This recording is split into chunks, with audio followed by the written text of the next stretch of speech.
I believe that leadership and management are two distinct things.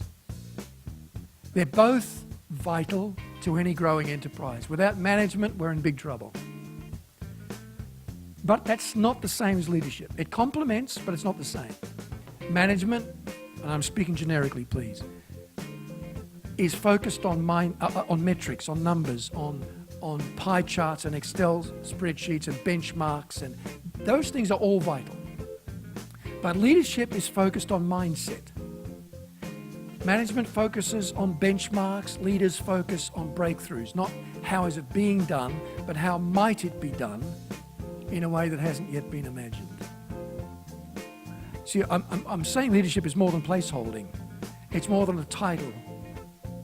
There are some businesses, and I'm sure you've seen some, where the person who's really leading the organization is not the CEO. The person who's leading the organization is the person creating the mindset.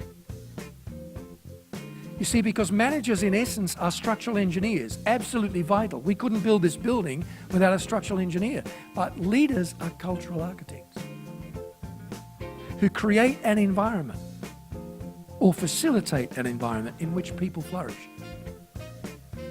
Here's what I think a leader does. A leader articulates vision, maps out a strategy, marshals activity to create an milieu, as the French say, an environment, a culture in which people flourish. They have a vision, not just for the future of the company or even the sector, but a vision for the community, a vision for society. What kind of society do I want to live in 10 years from now? How can we as a company or an enterprise help facilitate that? And I'll tell you something, when it comes to millennials, aged early 20s to mid 30s, and Generation Edge, aged under 20, that kind of enterprise is very attractive. Because when they come to you for a job, they're not simply asking how much will you pay and how many holidays do I get. They're asking in here anyway, how can you help me tell a better story about myself? How can my narrative improve? By working with you. Because I want to be part of something that's got a vision for more than the corporate front door.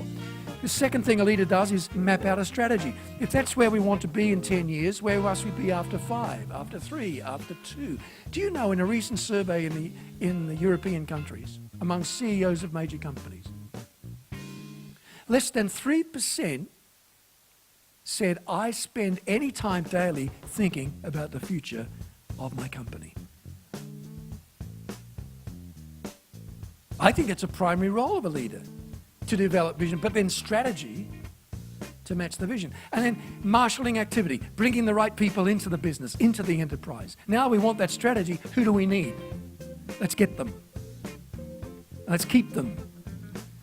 And by doing all that, there's a facilitation of a culture in which people have the confidence to take risks.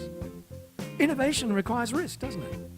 Moving forward always requires letting go of what you had before, stepping out of that spotlight into something new.